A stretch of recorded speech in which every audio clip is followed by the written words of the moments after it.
Release हुई है वो बहुत पॉपुलर हो गई है। अब रीडर्स अगला पार्ट देखना चाहते हैं। तुम्हारा क्या ख्याल है? इन दिनों मैं हॉस्पिटल में बिजी था, मुझे इस बारे में अभी पता चला। एडिटर ने मुझे इस सक्सेस का फायदा उठाने के लिए हर तरह से मनाने की कोशिश की, एक सीक्वल बनाने को कहा, पर मैंने पोलाइटली मना कर दिया क्योंकि पूरी कॉमिक मुझ पर और लुआ पर बेस्ड थी, एक सच्ची लव स्टोरी के मॉडल के रूप में। मैंने सच पता चलने के मोमेंट पर ही इसे खत्म करने का प्लान बनाया था। इसे आगे बनाना बस एक फालतू चीज होती। काफी समय बाद अपना वेबो अकाउंट खोला, नीचे कमेंट्स की बाढ़ देखकर चेहरे पर मुस्कान आ गई। मुझे आखिरकार थोड़ा खुश देखकर लुआ भी मुझे चिढ़ाने के लिए करीब आई। कॉमिक का रिस्पॉन्स अच्छा है तो मैं अपने नन्हे कॉमिक आर्टिस्ट के लिए एक सेलिब्रेशन पार्टी ऑर्गेनाइज करूंगी। कैसा रहेगा? मुझे उसे रोकने का मौका नहीं मिला, उसने पहले ही अनगिनत मैसेज भेज दिए थे। मैं बस अपना इनकार पीकर रह गया। कोई दूसरा टॉपिक ढूंढा। क्या तुमने कॉमिक पढ़ी? नहीं, मैं उसे नहीं पढ़ सकती। एक यूथ कॉमिक में क्या ही ड्रॉ किया होगा, तुम बस मुझे बताओ। अभी तक उसे देखा नहीं था, फिर भी सेलिब्रेशन ऑर्गेनाइज करने की जिद कर रही थी। बस लिू यू शेन से एक बार फिर मिलने का एक बहाना था। सही बात है। लुआ की उंगलियां कीबोर्ड पर टाइप कर रही थीं। एक्सप्रेशन इंडिफरेंट थे। मैंने शब्द बर्बाद नहीं किए, खड़ा हुआ और कमरे में वापस चला गया। इस बार सेलिब्रेशन पार्टी के लिए लग्जरी होटल मूनलाइट को चुना गया। लू यू शेन वाकई आया, पर अकेला नहीं, वो एक फीमेल फ्रेंड को साथ लाया था। दोनों एक दूसरे के गले में हाथ डालकर लगातार बातें कर रहे थे। लुआ ने ये देखा तो जैसे उसके हाथ का गिलास ही टूट जाएगा। मैंने उसके मूड पर ध्यान नहीं दिया, खड़ा हुआ और वॉशरूम चला गया। बाहर आते समय मुझे अंडर रिपेयर के साइन वाला एक दरवाजा दिखा। मैं सोच ही रहा था कि क्या हो रहा है, तभी दीवार के कोने से अचानक एक आकृति दिखाई दी। वो वही गर्लफ्रेंड थी जिसे लू यू शेन लाया था। उस औरत ने मेरा रास्ता रोक लिया। उसकी आंखें मुझे प्रोवोकेटिव तरीके से देख रही थीं। वो लगातार हंस रही थी और रास्ता छोड़ने का उसका कोई इरादा नहीं था। उसने मेरा हाथ मजबूती से पकड़ा। उससे अल्कोहल की स्मेल आ रही थी और वह अपना चेहरा मेरी तरफ बढ़ा रही थी। इस अचानक हुई हरकत से मेरा चेहरा पीला पड़ गया। इंस्टिंक्टिवली मैंने विरोध करने के लिए अपना हाथ उठाया। तुम क्या कर रही हो? उस औरत ने अपनी भौहें ऊपर की। उसकी मुस्कान में एरोगेंस और वल्गैरिटी थी। तुम क्या दिखावा कर रहे हो? यू शेन ने मुझे बताया था, तुम औरतों के लिए बहुत भूखे हो, है ना? अब उसके साथ मत लड़ो। मेरे साथ रहने के बारे में क्या ख्याल है? जैसे ही उसने ये कहा, वो मुझ पर दबाव बनाने लगी और मेरी शर्ट के बटन खोलने की कोशिश करने लगी।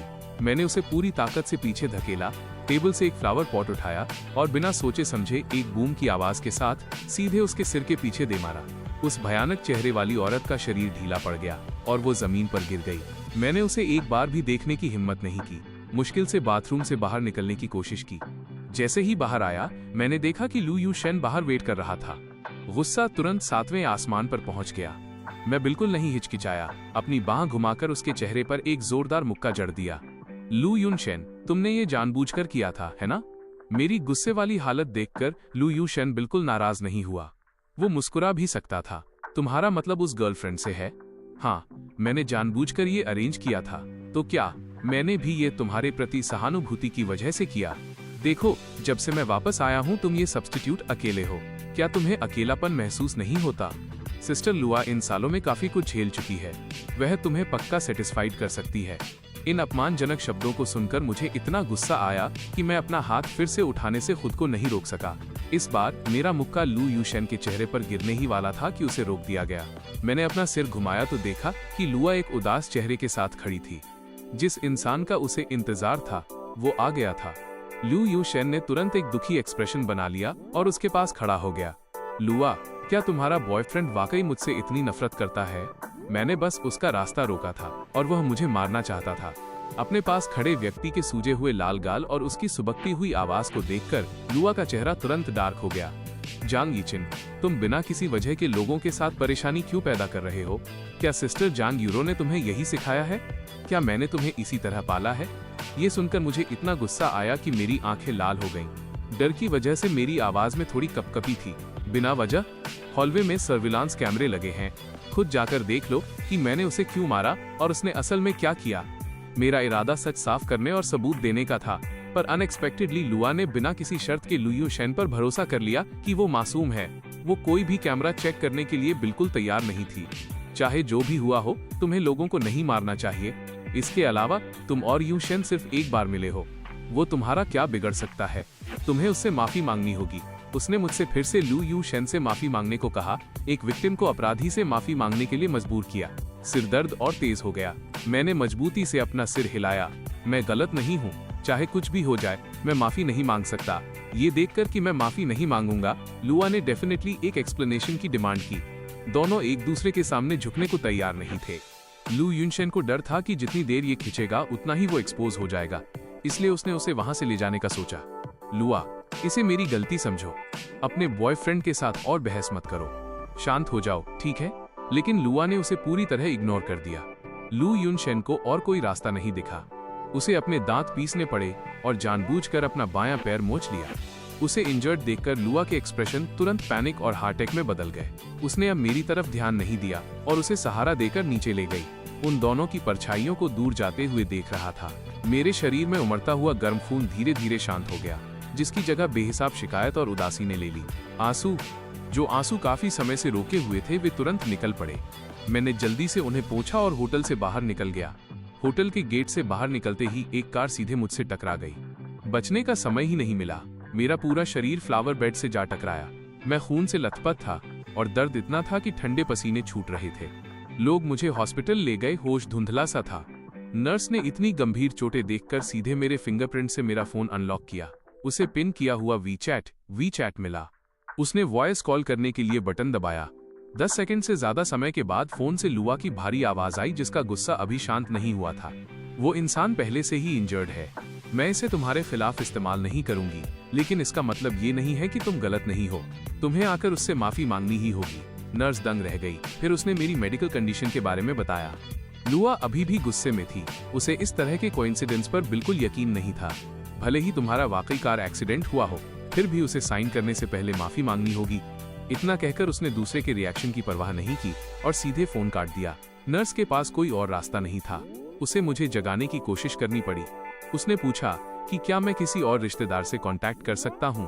मैं अपनी फैमिली को परेशान नहीं करना चाहता था और सच में मुझे किसी और का ख्याल नहीं आया। मैं सिर्फ अपना दर्द सहता रहा और अपने खून से सने कांपते हाथों से सर्जरी नोटिफिकेशन पर अपने साइन किए। सर्जरी बहुत सक्सेसफुल रही, लेकिन फिर भी कुछ दिनों तक ऑब्जर्वेशन के लिए हॉस्पिटल में रुकना पड़ा। मैं हॉस्पिटल में अकेला था। मेरी देखभाल करने वाला कोई नहीं था। मुझे अपने बीमार शरीर को घसीटते हुए सब कुछ खुद ही करना पड़ रहा था। पास ही में कुछ नर्सेस कैजुअली बातें कर रही थीं। उन्होंने कहा कि मिस लो का बॉयफ्रेंड इंजर्ड है। उन्होंने हर दिन एक पूरा फ्लोर रेंट पर लिया है और बड़े प्यार और सब्र से खुद उसकी देखभाल कर रही हैं। वे बहुत लविंग लग रहे थे। मैं हॉस्पिटल के बेड पर लेटा चुपचाप सुनता रहा। मैंने अपना फोन निकाला। मैंने पास्ट के हर रोमांटिक स्टेटस को डिलीट कर दिया। फिर लुआ की सारी कॉन्टैक्ट इन्फॉर्मेशन भी डिलीट कर दी। डिस्चार्ज का दिन। मैं अकेले ही सारी प्रोसीजर पूरी करने गया। इत्तेफाक से लिफ्ट के पास मेरी मुलाकात लुआ से हुई, जो लू युशेन को वापस हॉस्पिटल के कमरे में ले जाने में हेल्प कर रही थी। मैंने ठंडी नजरों से देखा और फिर अपना सिर फेर लिया, मुड़ा और सीढ़ियों की तरफ चल दिया। लुआ ने मेरी एक झलक देखी, लेकिन जब उसने रिएक्ट किया और पीछे मुड़ी तो उसके पास कोई नहीं था। उसे इंस्टिंक्टिवली लगा कि उसे कोई वहम हेलुसिनेशन हुआ है। आखिरकार मुझे दर्द से बहुत डर लगता था। स्कूल के दिनों में जब मेरे घुटने पर बॉल लग गई थी तो उसने मुझे काफी देर तक दिलासा दिया था। अगर मेरा वाकई कार एक्सीडेंट हुआ होता तो मैं उसे बताए बिना ये शिकायत कैसे सह सकता था। घर लौटने के बाद मैंने हाउसकीपर को बुलाया। पहले से सॉर्ट किया हुआ सारा सामान फेंक दिया गया। फिर मैं स्टडी रूम में गया, 8 साल का रिकॉर्ड रखने वाली डायरी ली और उसका हर पन्ना फाड़ दिया। 17 साल की उम्र में पहले प्यार की वो एक्साइटमेंट, 18 साल की उम्र में उसके लिए अकेले बीजिंग जाने की वो हिम्मत, 19 साल की उम्र में विश पूरी होने की वो खुशी, वे जवानी की बातें जिन्होंने मुझे 8 साल तक कैद करके रखा था, आज पूरी तरह धुएं में बदल गईं। मैंने ब्रेकअप लेटर वहां रखा, जहां लौटते ही लुआ की नजर तुरंत उस पर पड़े। अपना बचा हुआ थोड़ा सा सामान लेकर मैं घर से निकल गया। सामान कार में रखने के बाद मैं उस शहर को आखिरी बार पीछे मुड़कर देखना चाहता था, जहां मैं 6 साल तक रहा था, लेकिन मेरी टक्कर एक जानी पहचानी आंखों की जोड़ी से हुई। लुआ अभी अभी कार से बाहर निकली थी। मुझे देखकर उसके एक्सप्रेशन काफी नरम हो गए। क्या तुम बाहर जा रहे हो? मैंने खामोशी से उसे देखा। मेरी आंखों की गहराई में अब पहले जैसी फीलिंग्स नहीं थी। क्या कोई बात है? लुआ ने फिर से ध्यान नहीं दिया। उसने सिर्फ ये देखा कि मैं अब भी झुकने को तैयार नहीं हूँ। उसकी आंखों में थोड़ी बेबसी की झलक थी। मैं कुछ सामान लेने वापस आई हूँ, साथ ही तुमसे बात भी करना चाहती हूँ। मेरे इनकार के शब्द अभी बोले भी नहीं गए थे कि लुआ का फोन बज उठा। उसने कॉल अटेंड किया। उसकी भौहें धीरे धीरे सिकुड़ गईं। कॉल खत्म होने के बाद वो मुड़ी और कार में बैठने से पहले उसका दरवाजा खोला। जल्दी में एक सेंटेंस बोलकर चली गई। चूंकि तुम अभी भी शांत नहीं हो, तो चलो अगली बार बात करने का प्लान करते हैं। बाहर संभल कर रहना, याद से जल्दी वापस आ जाना। वापस आ जाना? हम अब कभी वापस नहीं आएंगे। जब तक कार नजरों से ओझल नहीं हो गई, मैं इंतजार करता रहा। फिर ड्राइवर के कहने पर मैं कार में बैठ गया। कई घंटों बाद प्लेन सुरक्षित रूप से शंघाई में लैंड हुआ। गेट से बाहर निकलते ही मैंने अपनी फैमिली को गेट पर वेट करते देखा। फिर मैं काफी दूर से ही तेज चलने लगा।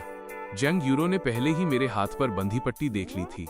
वो जल्दी से सामान लेने के लिए आगे आई। उसकी आंखें हार्ट एक से भरी थीं। तुम फिर से इंजर्ड कैसे हो गए? घर पर एक शब्द भी नहीं बताया। मम्मी पापा ने भी देखा और उनके चेहरे भी उतर गए। वे घाव को ध्यान से देख रहे थे। क्या दर्द हो रहा है? अगर कुछ होता है तो तुम्हें अपने पेरेंट्स को जरूर बताना चाहिए, तभी तो हम तुम्हें पिक कर सकते थे। पट्टी इतनी सावधानी से बंधी है, पक्का चोट गंभीर होगी। अब डिनर मत करो, सीधे हॉस्पिटल चलो। इतने लंबे समय तक इंजर्ड रहने के बाद ये पहली बार था जब मेरा इस तरह ख्याल रखा गया था। मेरे दिल में दबी शिकायतें और उदासी अब और नहीं रोकी जा सकी और बहते आंसुओं में बदल गईं। मैं रो रहा था। मम्मी की आंखें भी लाल हो गईं। उन्होंने तुरंत डॉक्टर से कांटेक्ट करने के लिए अपना फोन निकाला। रिश्तेदारों को अपने लिए इतना परेशान देखकर मुझे थोड़ा अजीब भी लगा, तो मैं आंसू पोंछते हुए और सुबकते हुए उन्हें दिलासा देने लगा। पापा, मम्मी, दीदी, मैं ठीक हूँ। चोट ज्यादा गंभीर नहीं है, बस आप लोगों को देखे हुए काफी समय हो गया था। सबकी बहुत याद आ रही थी। ये सुनकर उन तीनों को आखिरकार चैन मिला। जंग यूरो की आवाज में नाराजगी थी। किसने कहा था तुम्हें इतनी दूर भागने के लिए? ग्रेजुएशन के बाद चाहे मरो या जियो, तुम वापस ही नहीं आना चाहते थे। अब पता चला कि घर कितना अच्छा होता है। भाई को दोबारा देखकर वो बड़ी बहन होने का हक जता रही थी। मम्मी ने उसे डांटने के लिए हाथ उठाया। कल सिखाते हुए चल रही थी। अभी आधे दिन से मौसम को लेकर बड़बड़ा रही थी कि कहीं फ्लाइट लेट न हो जाए। आज ये चिन वापस आ गया है तो तुम फिर से दिखावा कर रही हो। अगर तुमने अपने भाई का ज्यादा ख्याल रखा होता तो वो पहले ही वापस आ जाता। जंग यूरो को डांट खाते देख मेरी रोनी सूरत हंसी में बदल गई। काफी समय से मुझे घेरे हुए वो उदासी फैमिली के प्यार के बीच धीरे धीरे गायब हो गई। इस मोमेंट पर मेरा मूड बहुत अच्छा था, क्योंकि मैंने कहा था कि मुझे भूख लगी है। पूरी फैमिली पहले खाना खाने घर गई। मुझे नहीं पता कि ये सुधरे हुए मूड की वजह से था या घर का खाना वाकई बहुत टेस्टी था, पर मैंने रोज की तुलना में आधा खाना ज्यादा खाया। खाने के बाद मुझे थोड़ी नींद आ रही थी। मैं बस अपने कमरे में जाने ही वाला था कि जंग यूरो ने मुझे बाहर ले जाने की जिद की। मम्मी पापा ने इंस्ट्रक्ट किया, तुम्हारी चोट की डॉक्टर से पूरी जांच करानी होगी, तभी उन्हें चैन मिलेगा। अच्छे बच्चे की तरह मेरे पीछे आओ। उसने मम्मी पापा की बात छेड़ दी थी तो मेरे पास कोई रास्ता नहीं था। मुझे जम्हाई लेते हुए कार में बैठना पड़ा। रास्ते में हम भाई बहन छोटी मोटी बातें करते रहे। मैं भी धीरे धीरे अलर्ट हो गया। सड़क किनारे के नज़ारे और सुनसान होते देखकर मैं हिचकिचाते हुए बोला, क्या ये हॉस्पिटल का रास्ता है? किसने कहा कि हम हॉस्पिटल जा रहे हैं? मैं तुम्हें जिस डॉक्टर को दिखाने ले जाना चाहती हूँ उसकी तुलना हॉस्पिटल के आम डॉक्टरों से नहीं की जा सकती। बस इतना सुनते ही मुझे तुरंत पता चल गया कि मेरी बहन फिर से अपनी पुरानी आदत दोहरा रही है। वो विदेश से पढ़ाई करके लौटा कोई दोस्त ही था। वो बेहद प्राउड महसूस कर रही थी और यकीनन मेरे सामने दिखावा करना चाहती थी। और जंग यूरो ने मुझे निराश नहीं किया। उसने इस डॉक्टर के टाइटल गिनाना शुरू कर दिए, जैसे कि देश की सबसे कम उम्र की मेडिकल प्रोफेसर और इस फील्ड की पायनियर। उसने ढेर सारी उपलब्धियां बता दी। मैंने भी बहुत पोलाइटली तारीफ वाले शब्द कहे। फिर जंग यूरो की गर्व से भरी आंखों के सामने जानबूझकर अपनी बहन से पूछा, तुम्हारी दोस्त इतनी जवान होकर भी इतनी मैच्योर और कामयाब है, इतनी बड़ी पोजीशन और इतनी अथॉरिटी, फिर तुम 27 साल की होकर भी अभी तक मम्मी से कान खिंचवा रही हो और सबक सीख रही हो। हम बस अभी पहुंचे ही थे। जंग यूरो ने कार पार्क की और अभी अभी लौटे भाई को सबक सिखाने के लिए मुड़ने ही वाली थी, जो उसका मजाक उड़ा रहा था। उसने अपना सिर घुमाया और गेट पर वेट कर रहे व्यक्ति को देखा। उसके चेहरे पर फिर से एक शानदार मुस्कान आ गई। अभी तुम अपनी बहन के सामने बहुत चालाक बन रहे हो। बाद में जब उनसे मिलोगे तो याद रखना कि उनके साथ भी इसी तरह पेश आना। मैं भी देखना चाहती हूँ कि फ्यूचर में तुम्हारी जुबान कैसे चलती है। देखते हैं बहस में कौन जीतता है। बहस? मैं ठीक हूँ। मैं एक डॉक्टर के साथ बहस क्यों करूंगा? मैं शक से भरा हुआ था, लेकिन मैंने सिर्फ कार से बाहर निकलती जंग यूरो की पीठ देखी। वो पक्का अभी भी अपसेट थी। उसने कार का दरवाजा खोलने में मेरी मदद तक नहीं की और गेट पर खड़े व्यक्ति का ग्रीट करने के लिए आगे बढ़ गई। हालांकि मैं अपनी बहन की उतनी इज्जत नहीं करता, पर अजनबियों के सामने मुझे थोड़ा नर्वस महसूस हो रहा था। इसके अलावा जल्द ही मैं डॉक्टर से मिलने वाला था। जन परिवार में हर कोई जानता है कि मुझे डॉक्टरों से सबसे ज्यादा डर लगता है, इसलिए मैंने कार से चुपचाप ऑब्जर्व किया और पुराने दोस्तों के साथ बात करने में जानबूझकर काफी देर लगा दी। जंग यूरो को आखिरकार पता चला कि उसका भाई अभी भी कार में बैठा है।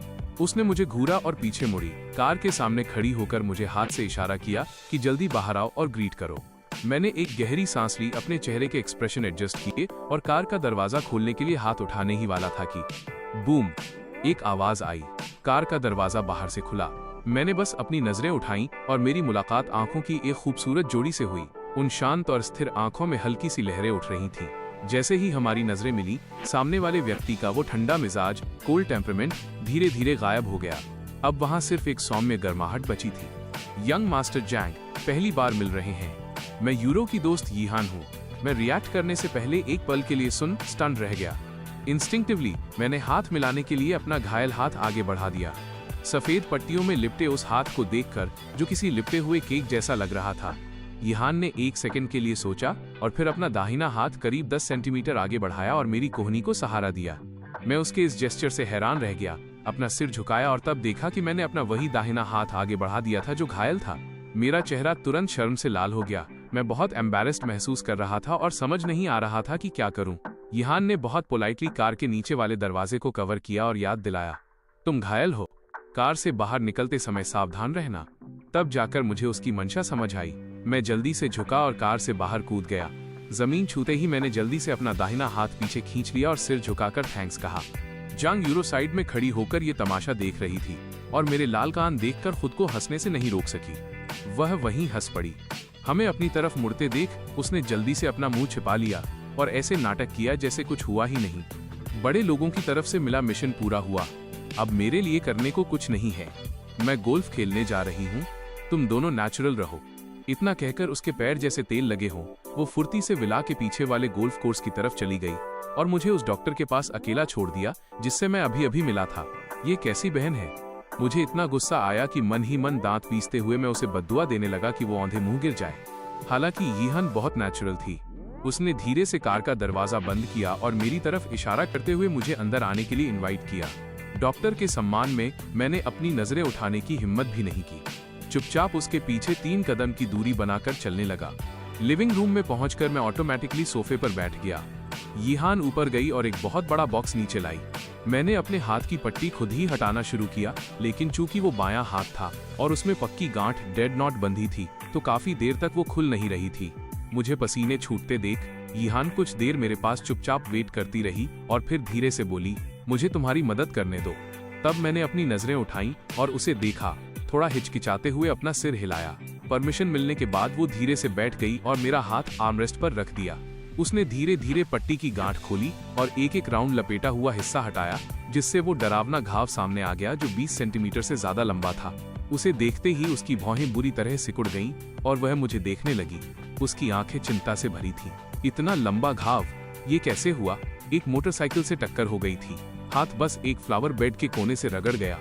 एक डॉक्टर के सामने मैंने झूठ बोलने की हिम्मत नहीं की और सच बता दिया। सुनने के बाद उसने पट्टी को पहले की तरह वापस लपेट दिया, उसे बांधा और फिर दवा का बॉक्स साइड में रखकर खड़ी हो गई। उसका ये अजीब जेस्चर देखकर मेरे चेहरे पर हैरानी आ गई। क्या तुम घाव की जांच नहीं करोगी? इसे वापस क्यों बांध दिया? फोन पर कुछ मैसेज भेजने के बाद यीहान ने टेबल से चाबियां उठाई और मेरी तरफ मुड़ी। चलो अच्छी तरह जांच के लिए हॉस्पिटल चलते हैं। जरूरत नहीं है, मेरी जांच बीजिंग में पहले ही हो चुकी है। डॉक्टर ने कहा था कि सब ठीक है, इसलिए मुझे डिस्चार्ज कर दिया गया। हालांकि मैंने मना किया, पर उसका कोई असर नहीं हुआ। यीहान ने मुझे गौर से देखा। उसकी आंखों में एक ऐसी दृढ़ता, डिटर्मिनेशन थी जिसे टाला नहीं जा सकता था। आवाज बेहद कोमल थी। कार एक्सीडेंट के मामले में पूरी जांच कराना ही सबसे अच्छा रहता है। तुम्हें फ्यूचर में अभी और ड्राइंग करनी है। आखिरी सेंटेंस सुनते ही मैं तुरंत मान गया और उसके साथ बाहर जाने के लिए खड़ा हो गया। हम दोनों पास के हॉस्पिटल गए, फिर से पूरे शरीर की जांच कराई और टेस्ट रिजल्ट्स आने पर कंफर्म हुआ कि कोई प्रॉब्लम नहीं है।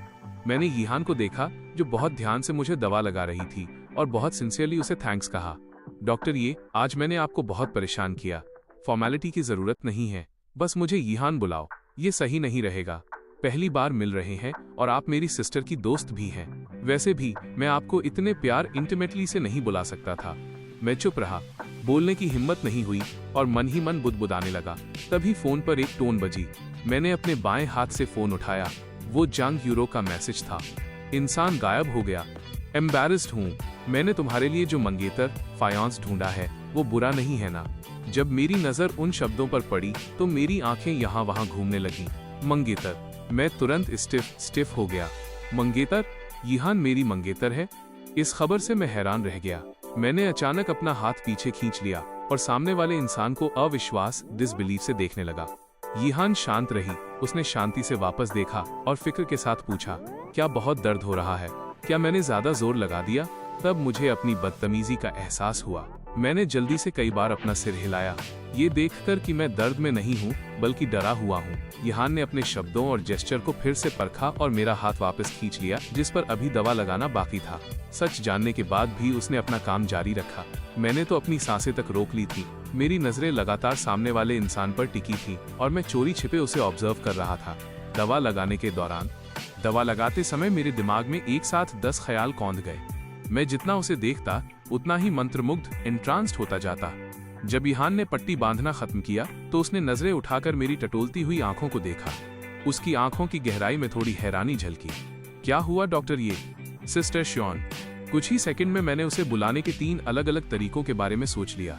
हर तरीका थोड़ा अजीब लग रहा था। इसके बजाय मैंने उसे बुलाने का एक अनोखा तरीका निकाल लिया। उसकी सवालिया नजरें देखकर मैं हिचकिचाया। काफी देर तक मन में संघर्ष किया, फिर आखिरकार घुमा फिराकर पूछ ही लिया, मेरे घर की ज्वेलरी तुमने ही चुनी थी ना? यीहान ने हल्का सा सिर हिलाया। हाँ। क्या तुम्हें वो पसंद नहीं आई? जब तुम फ्री होगे तो चलो फिर से चुनने चलेंगे। मैंने जल्दी से अपना सिर हिलाया और चेहरे पर एक फीकी मुस्कान लाने की कोशिश की। पसंद? मुझे वो वाकई बहुत पसंद आई। कई घंटों तक साथ रहने के बाद आखिरकार उसने मुझे मुस्कुराते देखा। हालांकि ये मुस्कान उतनी नेचुरल नहीं थी, लेकिन यीहान के दिल की चिंता धीरे धीरे गायब हो गई। कम से कम पहली मुलाकात के हिसाब से शुरुआती इंप्रेशन काफी सुखद था। इतना ही काफी था। जहां तक लिू यू शेन की बात है, वो 1 हफ्ते तक हॉस्पिटल में रहा। लेटे लेटे उसकी हड्डियां तक ढीली पड़ गई थी। डिस्चार्ज के दिन बीजिंग में 3 दिनों की बारिश के बाद आखिरकार धूप निकली थी। लुआ उसे घर ले गई और फिर जाने के लिए मुड़ी। वह उसे खाने के लिए रोकना चाहता था, लेकिन लुआ ने अपनी भौहें सिकोड़ी और इनकार करने का बहाना ढूंढ लिया। उसकी परछाई को दरवाजे से ओझल होते देख लिू यू शेन ने अपना वो झूठा उदासी वाला चेहरा हटा दिया। उसने अपने कुछ दोस्तों को फोन करने के लिए फोन उठाया। जंग यीचिन डिस्चार्ज हो गया है। इन दिनों वो हॉस्पिटल में नहीं दिखा। सच में बहुत लकी है, एक्सीडेंट में भी नहीं मरा। दरवाजे के पीछे से लुआ ने लुयू शेन का वो घमंड से भरा लहजा सुन लिया। दरवाजे के हैंडल पर उसका हाथ थम गया। लुआ चली गई है, शायद उसे ढूंढने गई होगी। कोई बात नहीं, बाद में मैं उसे बस एक मैसेज भेज दूंगा, वो पक्का वापस आ जाएगी। सिस्टर लिया का सिर फट गया था। उसका हाथ वाकई बहुत बेरहम है। अगली बार और लोगों को ढूंढना, देखते हैं कि वो इस बार कैसे बचता है। लुआ को पक्का मुझ पर यकीन है। जांग यीचिन ने सर्विलांस कैमरा चेक करने की जिद की थी, पर उसने परवाह तक नहीं की। तुम सबने उस समय उसका चेहरा नहीं देखा था। अगर मेरा वाकई हंसने का मन नहीं होता तो। लिू यू शेन की ये बेधड़क आलोचना लुआ के कानों में बिजली की कड़कड़ाहट की तरह पड़ी। Surveillance camera. उसे अचानक बार से निकलने से पहले की सिचुएशन याद आई। उस दिन उसके पहुंचने से पहले असल में क्या हुआ था, ये सोचकर उसका पूरा शरीर तन गया। उसके हाथ अनजाने में भिज गए, भौहें बुरी तरह सिकुड़ गईं। कमरे में फिर से हंसी की आवाजें गूंजी और फिर सन्नाटा छा गया। लुआ के दिल में अब हिंसक लहरें उठने लगी थीं। उसे पीछे छूटी कार की चाबियों की कोई परवाह नहीं थी। वो मुड़ी और बाहर जाने के लिए बाहर से एक कैब ली, ये बहाना बनाकर कि कोई चीज खो गई है। लुआ 1 हफ्ते पुराने सर्विलांस फुटेज हासिल करने में कामयाब रही। स्क्रीन पर दिखा कि लिू यू शेन के कई दोस्तों ने सबको बाथरूम से बाहर निकाल दिया था। मेरे अंदर जाने के बाद उन्होंने दरवाजे पर अंडर रिपेयर का बोर्ड लगा दिया और चले गए। फिर वो मोटी औरत जिसे लिू यू शेन लाया था, उसने सन्नाटे का फायदा उठाया। 4 मिनट बाद मैं घबराहट में बाहर भागा और दरवाजे पर वेट कर रहे लिू यू शेन को थप्पड़ मार दिया। फुटेज में उन दोनों के बीच हुई बातचीत भी साफ रिकॉर्ड थी। लू यू शेन की बातें सुनकर लुआ का चेहरा और भी ज्यादा उतर गया, पर जिस चीज ने उसे सबसे ज्यादा तोड़ा वो गेट के कैमरे की वीडियो थी। लू यू शेन के 2 दोस्त मोटरसाइकिल पर आए, स्पीड बढ़ाई और सीधे मुझे टक्कर मार दी, जिससे मैं कैमरे की रेंज से बाहर जा गिरा। उसे उस रात का फोन कॉल याद आया। फिर लू यू शेन ने फोन पर जो अभी कहा था वो याद आया। उसे महसूस हुआ जैसे उसके पूरे शरीर का खून जम गया हो। उसका दिल नगाड़ों की तरह धड़कने लगा। उसने मुझे मैसेज करने के लिए फोन उठाया। जैसे ही उसने सेंड दबाया, स्क्रीन पर मैसेज फेल होने का नोटिफिकेशन और एक लाल विस्मयादिबोधक चिन्ह एक्सक्लेमेशन मार्क आ गया। जांग यीचिन ने उसे वीचैट से डिलीट कर दिया था। ये ख्याल आते ही लुआ के हाथ अनियंत्रित रूप से कांपने लगे। उसने जल्दी से नंबर डायल करने की कोशिश की। काफी देर घंटी बजने के बाद एक ठंडी महिला आवाज आई, फोन नंबर भी ब्लॉक कर दिया गया था। लुआ को लगा जैसे उसका गला किसी चीज ने दबा दिया हो। सांस लेना भी मुश्किल हो रहा था। वो खुद को कंट्रोल नहीं कर पाई और जल्दी से नीचे भागकर घर जाने के लिए कैब पकड़ी। दरवाजा खोलते ही उस अनजाने से लिविंग रूम को देखकर उसका पूरा शरीर सुन्न पड़ गया। वो कांच की अलमारी, जिसमें बहुत सारे स्टफ टॉयज होते थे, दीवार पर लटकी तस्वीरें, ड्राफ्ट स्केच से भरी मेज जहां जहां मेरा सामान हुआ करता था, अब वे सब जगह खाली थी। वहां कुछ नहीं बचा था। उसे यकीन नहीं हुआ। वो कमरे में गई, पर देखा कि सारे कमरे और हर जगह वैसी ही साफ थी। लुआ ने पूरा अपार्टमेंट छान मारा, पर उसे मुझसे जुड़ी कोई भी चीज नहीं मिली। मैं एक इंसान के तौर पर अपने सारे सामान के साथ इस दुनिया से जैसे भाप बनकर उड़ गया था। बिना कोई निशान छोड़े गायब हो गया था। पर बीजिंग में मेरा कोई जानकार नहीं था। बिना अलविदा कहे मैं कहाँ जा सकता था। लुआ का दिमाग सुन्न हो गया। उसकी आंखों की गहराई में बस उलझन थी। नजरें चारों तरफ घूम रही थीं। तभी बेडसाइड टेबल पर उसे एक लेटर दिखा। वो उसे खोलने के लिए दौड़ी और जैसे ही पहली लाइन देखी, उसका पूरा शरीर पत्थर सा हो गया। जब लुआ का फोन आया तब जंग यूरो को मम्मी अपने प्यारे भाई के लिए लीची छीलने को मजबूर कर रही थी। उसके हाथ मीठे रस से चिपचिपे हो रहे थे। उसके लिए फोन उठाना मुश्किल था, इसलिए उसने मुझे फोन निकालने का ऑर्डर दिया। मैंने फोन उठाया और कॉलर आईडी देखी। एक पल के लिए चेहरे पर जमी हुई मुस्कान आई, पर फिर सब नॉर्मल हो गया। मैंने आंसर बटन दबाया और फोन जांग यूरो के कान के पास ले गया। लुआ ने कुछ कहा। जांग यूरो ने अपनी भौहें सिकोड़ी और अजीब एक्सप्रेशन के साथ अपना सिर घुमाया। अपनी बहन की उस अजीब नजर का सामना करते हुए मैं बहुत शांत था। मैंने कई टिश्यू निकाले और कैजुअली अपनी बहन के हाथ पहुंचे। मैंने फोन उसकी तरफ बढ़ा दिया। जांग यूरो हाउसकीपर से कुछ पूछने ही वाली थी कि तभी वो यिहान को अंदर ले आया। मम्मी को देखते ही वो ग्रीट करने के लिए खड़ी हो गई। दोनों के बीच कुछ बातें हुई। यिहान मेरे पास आकर बैठ गई। बहू आ चुकी थी तो अब जुबान पर आए वे शब्द पूछना सही नहीं था। जांग यूरो को हार माननी पड़ी। उसने फोन लिया और बाहर चली गई। फिर हंसते हुए डांटा, लुआ, तुम मेरे भाई को क्यों ढूंढ रही हो? यिचिन बिजी है, वो तुम्हारा फोन उठाने के लिए फ्री नहीं है। सच में बिजी है या बिजी होने का नाटक कर रहा है? लुआ हालात का सही अंदाजा नहीं लगा पाई। उसका लहजा और ठंडा होता गया। उसकी चोट कितनी गंभीर है? ये सवाल सुनकर जांग यूरो की आंखों में हैरानी झलकी। तुम्हें भी पता है कि वो इंजर्ड था। तुमने मुझे पहले क्यों नहीं बताया? वरना मैं उसे पिक करने बीजिंग आ जाती। हम बेस्ट फ्रेंड्स बैठकर कुछ ड्रिंक्स भी ले सकते थे। लुआ के दिल में अब सिर्फ मेरा ही ख्याल था। क्यों? हमारा ब्रेकअप हो गया था। मेरा बात करने का बिल्कुल मूड नहीं था। वाइन पीते हुए उसने फिर अपनी भौहें सिकोड़ी। उसने भटकी हुई बातचीत को वापस नहीं खींचा। क्या वो वाकई बिजी है? मुझे उससे कुछ पूछना है। वो बेचैन लहजा सुनकर जांग यूरो एक बार पीछे मुड़कर देखने लगी। उसने देखा कि यिहान लीची छीलकर मुझे दे रही है। उसके चेहरे पर तुरंत एक मुस्कान आ गई। वाकई बिजी है। बेस्ट फ्रेंड, क्या मैं तुमसे झूठ बोलूंगी? ये हंसी सुनकर लुई पहले से ही घबरा गई थी। उसका दिल और भी भारी हो गया। उसे पता था कि ये बातें ज्यादातर दिखावटी बहाने हैं। जांग यूरो हमेशा इस भाई का ख्याल रखती थी। यकीनन जांग यिचिन फोन नहीं उठाना चाहता होगा, इसलिए उसने ऐसा बहाना बनाया है। उसका दिल नगाड़ों की तरह धड़क रहा था, पर जांग यूरो के सामने वो ज्यादा कुछ जाहिर नहीं कर सकती थी। वो सिर्फ अपने दिल की बेचैनी को दबा सकी। उसने शंघाई के लिए फ्लाइट बुक करने का मन बना लिया। दूसरी तरफ जांग यूरो को जैसे कुछ याद आया। उसने कुछ और बातें कही। अगले हफ्ते क्या तुम फ्री हो? परिवार में एक खुशी का मौका, हैप्पी इवेंट है। क्या तुम आने और मिलने के लिए फ्री हो? लुआ इस बात से परेशान थी कि वहां जाने का कोई सही बहाना नहीं मिल रहा है। ये सुनकर उसने कैजुअली समय के बारे में पूछा। देखती हूँ अगर मैं फ्री हुई तो। अगले शुक्रवार। अगर फ्री नहीं भी हो तो समय निकालना ही होगा, वरना अगली बार जब मैं तुम्हें देखूंगी तो तुम्हें काट डालूंगी। 7 दिन का समय वैसे भी बहुत ज्यादा नहीं था। लुआ मान गई। फोन काटने से पहले उसने फिर से बेचैनी में जोर देकर कहा, यिचिन को मेरा फोन करने के लिए कहना मत भूलना। मुझे पता है। मैं तुम्हारी बातें बिना एक शब्द छोड़े उस तक पहुंचा दूंगी। अभी वो वाकई बिजी है। अब वो फोन करता है या नहीं, ये उसका काम है। वाकई बिजी? क्या वो घायल नहीं है? काम को एक तरफ रख देना चाहिए। वो और किस चीज में बिजी हो सकता है? लुआ को शक हुआ। तभी फोन पर मम्मी की आवाज सुनाई दी। यूरो, चलो पहले वेडिंग ड्रेस स्टोर चलते हैं। जल्दी आओ। Wedding dress store? कौन शादी कर रहा है? लुआ पूछने ही वाली थी, पर जांग यूरो ने उसे मौका नहीं दिया। उसने जल्दी से अलविदा कहा और एक दुल्हन की तरह एक्साइटेड होकर फोन काट दिया। ये सोचकर लुआ को वो बात याद आई जो उसने अभी कही थी, खुशी का मौका और दोनों रूममेट्स का आना जरूरी है, वरना खैर नहीं। क्या जांग यूरो शादी करने वाली है? कोई आश्चर्य नहीं कि जांग यिचिन बिना बताए चला गया। लुआ ने अपने असिस्टेंट को फोन किया, उसे एडवांस में गिफ्ट तैयार करने को कहा और फिर फ्लाइट बुक कर ली। आखिर 10 साल पुरानी बेस्ट फ्रेंड शादी करने वाली थी, वो खाली हाथ नहीं जा सकती थी। सब इंतजाम करने के बाद लुआ ने उस खाली कमरे को देखा। अब वो पहले की तरह घबराई हुई और बेबस नहीं थी। उसने पास पड़ा वो लेटर उठाया, उसे सीधे एस्ट्रे में रखकर जला दिया। लपटों को उठते देख उसने अपनी आंखें मली। वो बस आराम करने ही वाली थी कि स्क्रीन अचानक जल उठी। उसने फोन उठाया, देखा कि लू यू शेन का मैसेज था जो उसे बुला रहा था।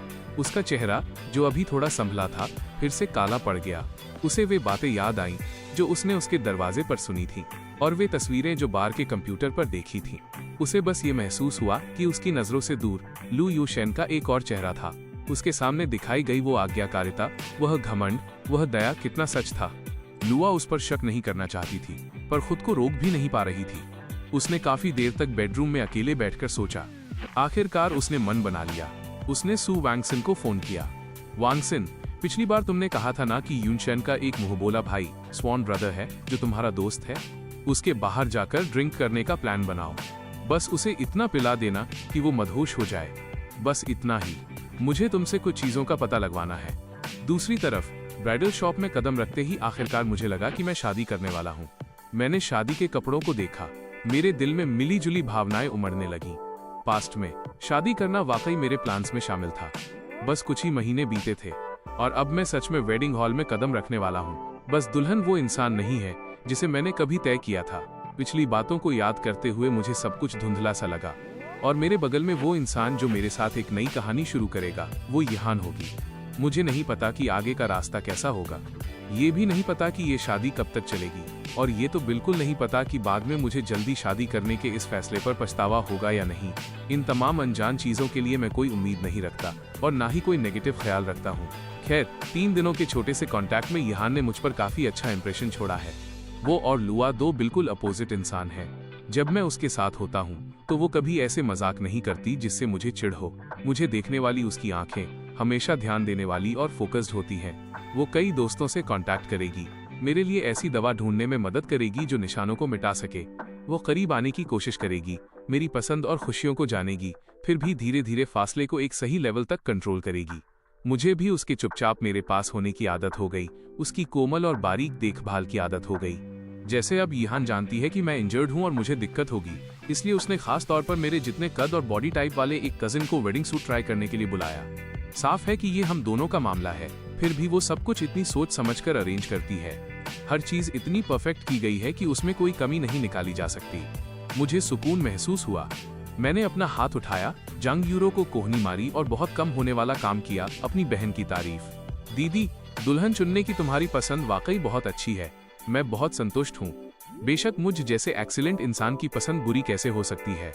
जांग यूरो का चेहरा गर्व से भरा देख मैंने भी उसका साथ देते हुए थम्स अप किया, फिर अपनी आवाज धीमी करके टटोलना शुरू किया। तो इतनी एक्सीलेंट लड़की मुझसे शादी करने के लिए कैसे मान गई? इस टॉपिक पर बात करते ही जांग यूरो की भौहें तन गईं और वो और भी ज्यादा प्राउड लगने लगी। यहान बचपन से ही फेमस आइस माउंटेन रिसर्चर रही है। उसका पूरा ध्यान अपने मेडिकल करियर पर रहा है। उसकी नजरों में प्यार मोहब्बत बस गुजरते हुए बादल हैं। परिवार उसे ऐसे देख रहा था तो जाहिर है उन्होंने दबाव बनाया। हम दोस्तों के ग्रुप ने भी किसी को ढूंढने में मदद की, पर 1 दर्जन से ज्यादा लोगों को देखने के बाद भी उसे कोई पसंद नहीं आया। फिर मेरे बर्थडे पर जब मैंने उसे बुलाया, उसने हमारी फैमिली फोटो देखी और काफी देर तक तुम्हें देखती रही। मौका देखकर मैंने बस जिक्र छेड़ दिया। वो वाकई मान गई। तब मैंने तुम दोनों को मिलाने का सोचा। नतीजा ये हुआ कि तुम जिद्दी निकले, बिल्कुल नहीं माने। अगर उसने 6 महीने तक तुम्हारा सब्र से इंतजार नहीं किया होता तो तुम इतने लकी नहीं होते। मैंने गौर से सोचा। इस शादी के बारे में पहली बार मैंने शायद 6 महीने पहले ही सुना था। उस समय मुझे लू यू शेन के बारे में नहीं पता था, इसलिए परिवार ने चाहे कितनी भी सलाह दी, मैं नहीं माना। यहान जानती थी कि मैं राजी नहीं हूँ, फिर भी उसने 6 महीने मेरा इंतजार किया। मैं थोड़ा हैरान था। जांग यूरो ने मुझे सुन्न खड़े देख धीरे से मेरे माथे पर उंगली मारी। ओह हाँ, बाहर निकलने से पहले लुआ का फोन आया था। वो तुमसे कुछ पूछना चाहती थी। उसे कांटेक्ट करना याद रखना। मैंने अनमने ढंग से सिर हिलाया, पर असल में मेरा कांटेक्ट करने का कोई इरादा नहीं था। मेरे एक्सप्रेशन देखकर जांग यूरो का शक आखिरकार कम हो गया। उसने इतने लंबे समय तक तुम्हारा ख्याल रखा है। तुम्हारी शादी को लेकर उसमें थोड़ी बहुत बहन वाली फीलिंग्स तो होंगी ही। मैं तुम्हारी तरफ से उसे इनवाइट कर दूंगी। जैसे ही ये शब्द निकले मैं पूरी तरह सन्न रह गया। वो जानती है कि मैं शादी करने वाला हूँ। जंग यूरो ने अपनी आंखें सिकोड़ी बाहर जाने से पहले हुई बातों को याद किया और मेरा वो शौक से भरा चेहरा नोटिस नहीं किया। मैं यह बताना भूल गई थी, लेकिन उसे पता होना चाहिए कि वो तुम हो, है ना? अगर ऐसा नहीं होता और मेरी शादी हो रही होती तो वो कम से कम एक ब्राइड्समेड तो होती। अपनी बहन के अनिश्चित भाव देखकर मैं एक पल के लिए अवाक रह गया। दीदी वाकई भरोसे के लायक नहीं है। जब सू वैंगसिन रिकॉर्डर लेकर आई तो उसका चेहरा शर्मिंदगी से भरा था। लुआ ने उसे लेने के लिए हाथ बढ़ाया, लेकिन उसने कसकर पकड़ लिया और छोड़ने से मना कर दिया। हिचकिचाते हुए सलाह दी, तुम चलो ये नहीं करते। तुमने 8 साल तक लिu यूशेन का इंतजार किया है। कुछ चीजों को गहराई से खोदने की जरूरत नहीं है। तुम्हारे और उसके लिए यही बेहतर है। अपनी बेस्ट फ्रेंड के मुंह से ऐसे कोमल शब्द सुनकर लुआ तुरंत समझ गई कि इस रिकॉर्डिंग की सामग्री शायद उसकी कल्पना से कहीं ज्यादा जटिल है। जो दिल हिचकिचा रहा था वो धीरे धीरे अंतहीन अंधेरे में गिर गया। उसका चेहरा काला पड़ गया। उसने जबरदस्ती रिकॉर्डर छीन लिया और प्ले बटन दबा दिया। मुझे अभी भी समझ नहीं आता कि क्यों। तब यूशेन अचानक ब्रेकअप करके विदेश जाना चाहता था। तब मम्मी लू थी जिन्होंने यूशेन से बात की थी। कहा था कि लू परिवार उसे लुआ से शादी करने की इजाजत नहीं देगा। फिर उसे एक बड़ी रकम दी। यूशेन तब छोटा था, डर गया था, इसलिए पैसे लिए और विदेश चला गया। बाद में हमने सुना कि मिस लू के सभी बॉयफ्रेंड यूशेन जैसे दिखते थे। फिर मजाक में उसे ये बात बताई। उसे इसके बारे में पता चला और वो तुरंत देश वापस आ गया। पक्का वो उसे भूला नहीं है। अगर वो नहीं भूला तो लुआ को सीधे क्यों नहीं बताया? लुआ भी उसे नहीं भूली है, बस उसके बोलने की देर है। वे फिर से साथ हो सकते हैं। तुम नहीं समझते। इसे ध्यान भटकाने की रणनीति, डाइवर्जनरी टैक्टिक्स कहते हैं, यूशेन ने कहा। केवल बहस करके गुस्सा होकर मिस लू को ये याद दिलाकर कि 8 साल पहले क्या हुआ था, वह पूरे दिल से उसके साथ रहेगी। आज लुआ को आखिरकार वो असली वजह पता चल गई कि क्यों यूशेन उससे ब्रेकअप करने पर अड़ा था। ये सब पैसों के लिए था। उसने उसके सामने अपना पूरा दिल रख दिया था।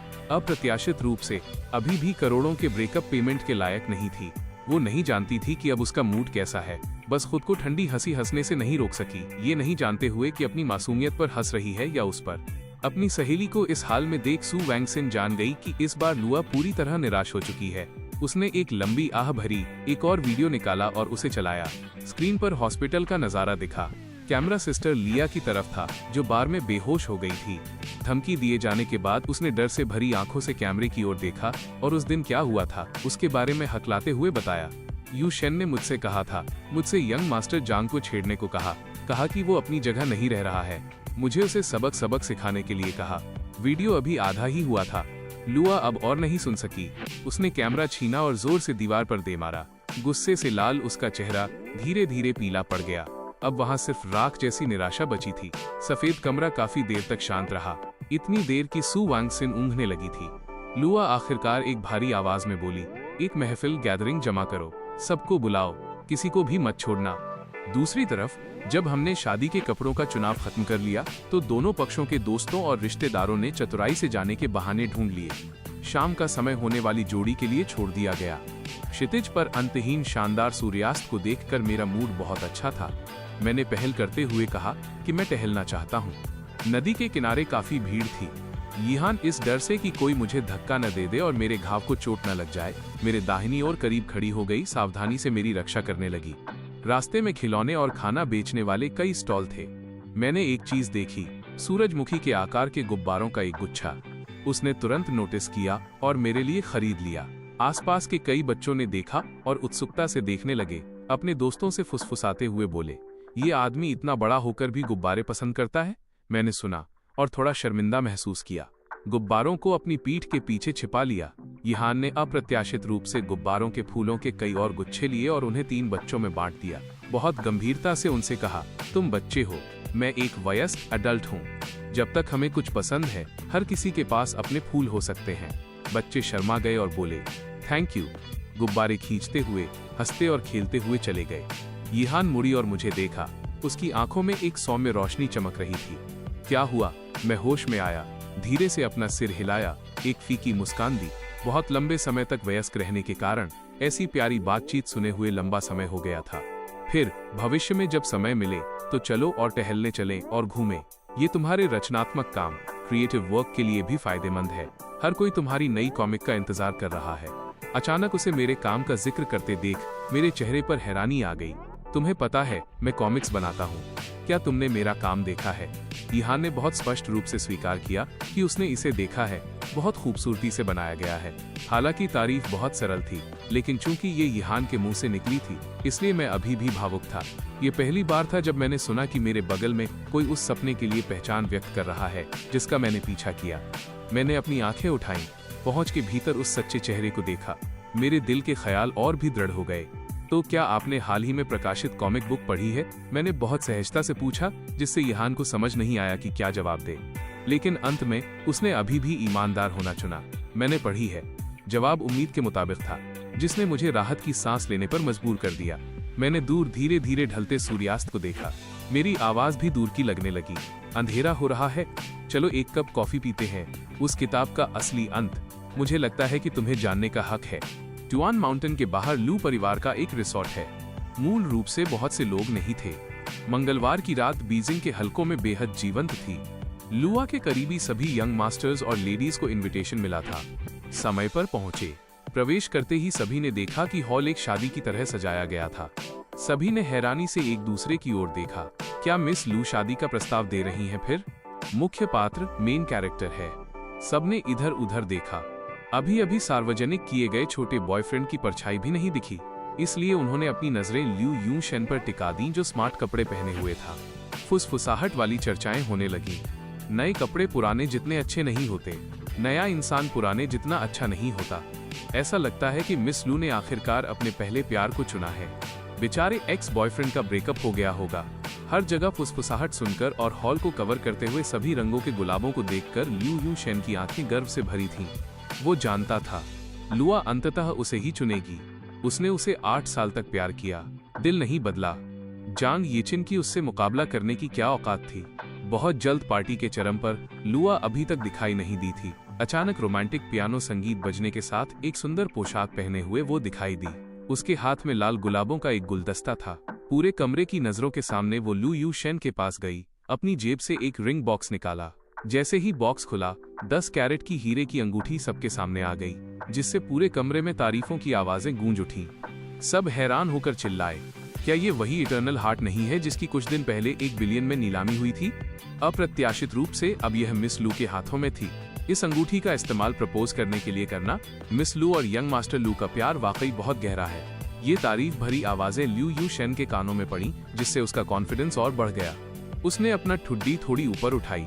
उसके चेहरे पर आत्मविश्वास कई गुना बढ़ गया था। लेकिन लुआ के सामने उसे अब भी मासूम होने का नाटक जारी रखना था, इसलिए उसने अपना हाथ मुंह पर रखा, जैसे वो बहुत सरप्राइज्ड हो। तुम? लू यूई ने कोई जवाब नहीं दिया, बल्कि अपने एक्शन से उसे जवाब दिया। वो कुछ कदम पीछे हटी, एक घुटने के बल बैठी, अपनी नशीली बादामी आंखें ऊपर उठाईं और मुस्कुराहट के साथ वही सवाल पूछा जिसका लू यूशेन सपना देख रहा था। क्या तुम मुझसे शादी करना चाहते हो? पता नहीं किसने शुरुआत की, लेकिन एक बार शोर हुआ और पूरा कमरा उबलते पानी की तरह गूंज उठा। सब बिना रुके चिल्लाने लगे। ल्यू यू शेन बेहद इमोशनल हो गया। उसने धीरे से अपना दाहिना हाथ आगे बढ़ाया। वे 3 शब्द, मुझे मंजूर है, अभी निकले भी नहीं थे कि वो अजीब पियानो म्यूजिक रुक गया।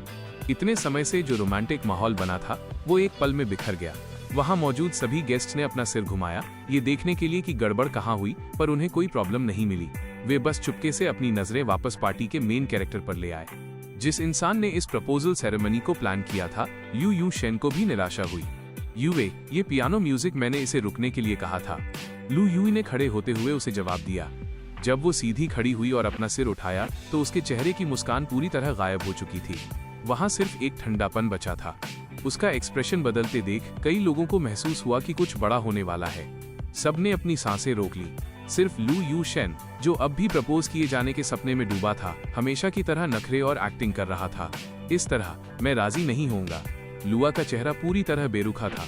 उसने सिर हिलाया और एक ऐसी बात कही जिससे पूरे कमरे की आंखें फटी रह गईं। तुम राजी हो या नहीं, इससे कोई फर्क नहीं पड़ता, क्योंकि जिस इंसान को मैं प्रपोज करना चाहती थी, वो तुम कभी थे ही नहीं। लू यू शेन ने उसे अविश्वास के साथ देखा। उसका पूरा शरीर अनियंत्रित रूप से कांप रहा था। तुम्हारा क्या मतलब है? इसका क्या मतलब है? लुआ ने कैजुअली अपने हाथ का गुलदस्ता जमीन पर फेंक दिया, फिर एक झटके के साथ अपनी हथेली में मौजूद रिंग बॉक्स को बंद कर दिया। इसका मतलब है कि वो इंसान जिसे मैं प्रपोज करना चाहती हूँ, वो तुम नहीं हो, लू यून शेन। बात खत्म होते ही पूरा हॉल सन्नाटे में डूब गया। सिर्फ हल्की सांसों की आवाजें बची थीं। लुआ को इस बात की परवाह नहीं थी कि अब उसका एक्सप्रेशन कैसा है। वो मुड़ी और चारों दिशाओं में गेस्ट के सामने झुकी। उसकी आवाज में एक मुस्कान थी। सॉरी एवरीवन, आज बस एक प्रपोजल रिहर्सल थी। इस रविवार को मैं इसी जगह इसी समय अपने बॉयफ्रेंड को प्रपोज करूंगी। उस समय मुझे उम्मीद है कि आप सब शामिल होंगे। जो लोग इन सर्कल्स में जगह बना सकते थे वे सब तेज दिमाग वाले लोग थे। वे जल्दी समझ गए। आज जो कुछ भी हुआ वो सिर्फ लू यू शेन को नीचा दिखाने के लिए था। सबने खुशी खुशी लुआ का सम्मान किया। सबने ऐसा दिखावा किया जैसे कुछ हुआ ही नहीं और एक सुर में हाथ हिलाया। कोई बात नहीं, कोई बात नहीं। उस समय मिस लू को सपोर्ट करने जरूर आएंगे। मिस लू के प्रपोजल के लिए इतनी भव्य रिहर्सल की जरूरत है। यंग मास्टर जांग वाकई बहुत लकी हैं। लिू यू शेन के लिए चारों तरफ से आती इन ढकी छिपी आवाजों ने लगभग टूट सा गया था। बिना किसी शक के ये आग में घी डालने जैसा था। उसे अब अपनी इज्जत की कोई परवाह नहीं थी। वो लुआ की तरफ मुड़ा और चिल्लाया, लुआ, तुम्हारी हिम्मत कैसे हुई गेम खेलने की? वहां फिर से सन्नाटा छा गया। लू यूई धीरे से फिर से मुड़ी और अपना वही बेरुखा अंदाज वापस ले आई। गेम खेलना, ये शब्द सुनने में बहुत कड़वे हैं। मुझे लगता है कि मदद करना ज्यादा बेहतर है।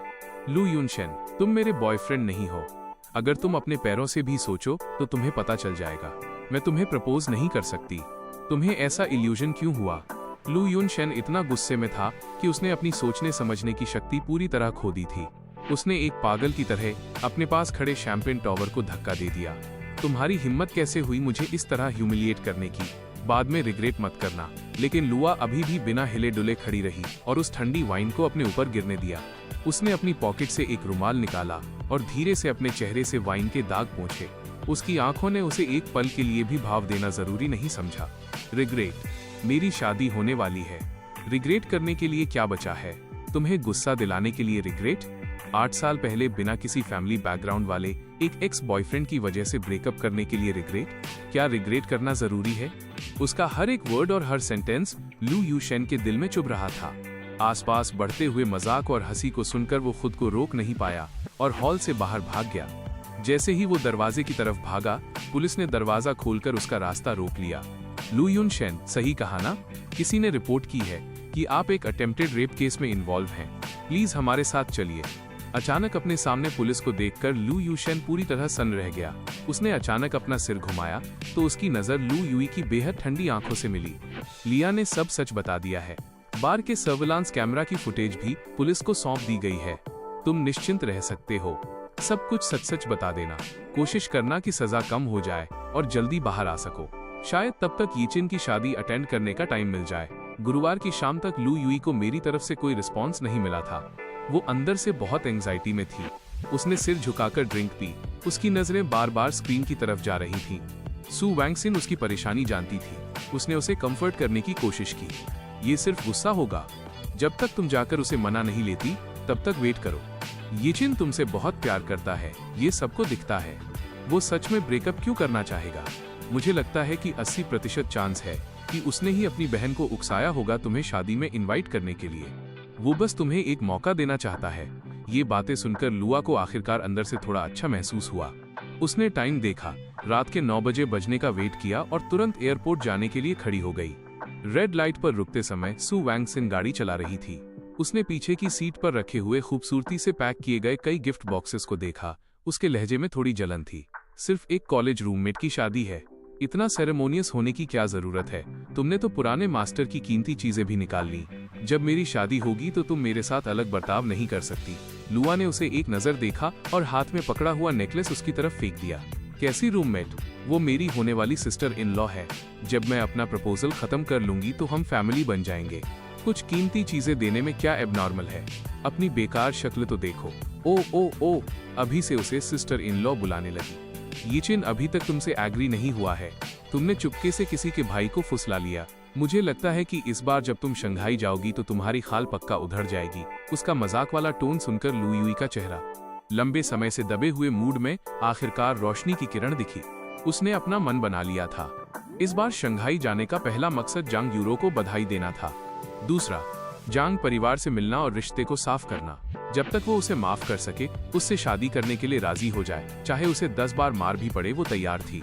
यह शादी शंघाई के सबसे बड़े आउटडोर होटल में आयोजित की गई थी। सुबह होटल मैनेजर को नोटिफिकेशन मिला। एग्जिट के पास एक गेस्ट टेबल की नेम प्लेट को अस्थायी रूप से हटा दिया गया और ऑन साइट सिक्योरिटी बढ़ा दी गई। अगले दिन लुआ अपनी 2 रूममेट से मिली जिन्हें उसने सालों से नहीं देखा था। वे शादी के वेन्यू की ओर चले गए। तीनों इस बात पर चर्चा कर रहे थे कि शादी के बाद कहाँ इकट्ठा होना है। वेन्यू में चलते समय पास के एक सर्विस स्टाफ ने बड़े सम्मान के साथ उनके नाम पूछे और उन्हें उनकी सीटों तक ले गया। बस कुछ ही कदम चलने पर वे पहुंच गए। लुआ ने मेन स्टेज से दूर वाली पोजीशन और आसपास आते जाते लोगों को देखा, फिर हंसते हुए कोसा, जैंग यूरो, इस लड़की ने हम तीनों को हजारों मील दूर से बुलाया। नतीजा ये कि हमें इस छिपे हुए कोने में बिठा दिया। ये तो बहुत ज्यादा है। दोनों रूममेट्स ने उसकी बात का पुरजोर समर्थन किया। दोनों ने कुछ शिकायतें की।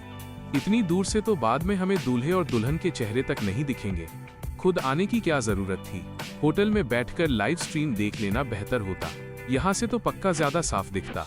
कौन कहता है कि नहीं? अगर वो मुझे मिल जाए तो मैं उसे छोड़ूंगी नहीं। उसे कम से कम 2 लात तो जरूर मारूंगी। तीनों ने शिकायतें की, पर सम्मान के खातिर वहीं बैठ गए। लुआ ने अपना फोन निकाला, कुछ तस्वीरें ली और एक सवाल के साथ जांग यूरो को भेज दी। इतनी दूर, क्या तुम अपनी बेस्ट फ्रेंड के साथ ऐसा बर्ताव करती हो? दूसरी तरफ शायद काफी समय से बिजी होने के कारण कोई जवाब नहीं आया। लू यूई को भी पता था कि आज वो फ्री नहीं होगी, इसलिए उसने दबाव नहीं डाला। बस धीरे धीरे रेड वाइन का लुत्फ लेने लगी और मन ही मन शानदार सजावट की तारीफ करने लगी। वो सालों बाद एक दूसरे को न देख पाने पर भी हैरान थी। जंग यूरो, जो रोमांस के बारे में कुछ नहीं जानती थी, अब आर्ट के साथ खेल रही है। अच्छी वाइन, खूबसूरत नजारा, ये माहौल बिल्कुल भी उसके स्टाइल जैसा नहीं लग रहा था। शादी शुरू होने से 1 मिनट पहले मेज पर रखे फोन की घंटी बजी। लुआ ने उसे देखने के लिए उठाया। ये जांग यूरो का मैसेज था। उसने 2 लाइनों में जवाब दिया, तुम्हारी सीटें मैंने अरेंज की थी। मुझे याद है कि वो स्टेज के पास वाली टेबल थी। लुआ ने अभी रिएक्ट भी नहीं किया था कि शादी का म्यूजिक समय पर शुरू हो गया। उसने आवाज सुनी और अपना सिर ऊपर उठाया, फिर देखा कि स्टेज से 20 मीटर दूर का दरवाजा खुला। काले रंग का सूट पहने एक आदमी धीरे धीरे वेन्यू में दाखिल हुआ।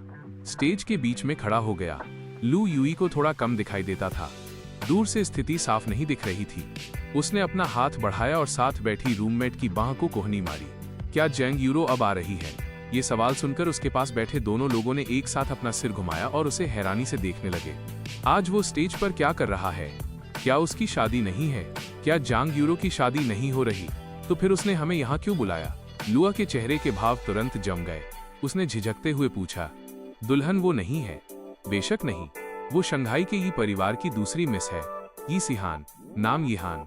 लुआ को निश्चित रूप से पता था। आखिरकार वाई परिवार की दूसरी मिस एक फेमस, कम उम्र में ही एक जीनियस, जिसने बचपन से ही काफी कुछ हासिल कर लिया था। वो ऐसी शख्सियत थी जिसका बड़े लोग अक्सर जिक्र करते थे। बस बात ये थी कि लू परिवार बीजिंग में बहुत दूर था और मूल रूप से शंघाई एरिया से उसका कोई कनेक्शन नहीं था, इसलिए वो इस प्रमुख हस्ती यिहान से कभी नहीं मिली थी। शादी हो रही थी और जांग यूरो ने उसे आने के लिए बुलाया था। क्या आज जांग परिवार अपनी बहू का स्वागत कर रहा है? लेकिन क्या जांग परिवार का सिर्फ एक ही बेटा जांग यिचिन नहीं है, या फिर ये कोई चचेरा ममेरा भाई बहन है जिसके बारे में वो नहीं जानती? लुआ इस वक्त अंदर से काफी उलझन में थी। नानक्सिंग और सूडियन दोनों वाइन ग्लास थामे खड़े हो गए और हैरान होने लगे। याद है जब हम पहली बार यिचिन से मिले थे? वो तब भी हाई स्कूल का स्टूडेंट था। उम्मीद नहीं थी कि अब उसकी शादी भी हो गई। सच में समय तीर की तरह भागता है। कौन कहेगा कि ऐसा नहीं है? इतना हैंडसम जवान लड़का। अगर उसने किसी और से शादी की होती तो मुझे थोड़ी बहुत जलन जरूर होती, लेकिन अगर वो यी सिहान है तो मेरे पास सिर्फ 2 शब्द हैं, ब्लेसिंग्स, ब्लेसिंग्स। लुआ की उंगली वाइन ग्लास को हिलाते हुए रुक गई। यिचिन का नाम सुनते ही वो तुरंत ठिठक गई। जांग परिवार का कोई दूसरा बेटा है जिसका नाम यिचिन है। लू यूई अचानक खड़ी हो गई। उसने सूडियन का हाथ पकड़ा। उसकी आंखें उन दोनों पर टिकी थीं। क्या दूल्हा यिचिन है? जांग यूरो का छोटा भाई? उन दोनों को समझ नहीं आया कि वो अचानक इस तरह पागल क्यों हो गई। उन्होंने हिचकिचाते हुए सिर हिलाया। सही कहा, जांग यिचिन, वरना हमें वाइन पीने के लिए क्यों बुलाते? आज जांग यिचिन और यी सिहान की शादी है। तुम्हें नहीं पता था? अचानक सच जानकर उसका दिमाग सुन्न हो गया, जैसे कोई धमाका हुआ हो। पूरे शरीर का खून उल्टा बहने लगा और सीधे सिर की ओर दौड़ गया। एक पल में तमाशा देखने के सारे ख्याल बिना किसी निशान के गायब हो गए और उनकी जगह अंतहीन घबराहट ने ले ली। उसे अब आसपास की कोई आवाज सुनाई नहीं दे रही थी। वो एक पागल औरत की तरह कुर्सी को धक्का देकर स्टेज के बीच की ओर भागी। कई सिक्योरिटी गार्ड्स ने स्थिति बिगड़ते देख तुरंत उसका पीछा किया। जब वो बीच में पहुंची तो स्टेज का नजारा साफ देख पा रही थी। शादी अभी रिंग एक्सचेंज वाले हिस्से तक ही पहुंची थी। ऑफिसर ने माइक्रोफोन उठाकर जोर से पूछा कि क्या दूल्हा दुल्हन को अपनी पत्नी के रूप में स्वीकार करने के लिए राजी है। लुआ का दिल बुरी तरह धड़कने लगा जब उसने मुझे अंगूठी पहनाने के लिए हाथ उठाते देखा, जैसे वो सीने से बाहर निकल जाएगा। उसने अपने शरीर की पूरी ताकत लगा दी और दर्द में चिल्लाई, मत करो। तुरंत कमरे की सारी नजरें उसकी ओर मुड़ गईं। कुछ हैरान, कुछ चौंक गए, कुछ टटोल रहे थे तो कुछ नफरत भरी नजरों से देख रहे थे। उसने इनमें से कुछ भी नहीं देखा। उसने सिर्फ मुझे अपना सिर थोड़ा झुकाते हुए और एक शांत नजर डालते हुए देखा। ये नजर उस पर बहुत देर तक नहीं रुकी, बस हल्की सी छूकर निकल गई।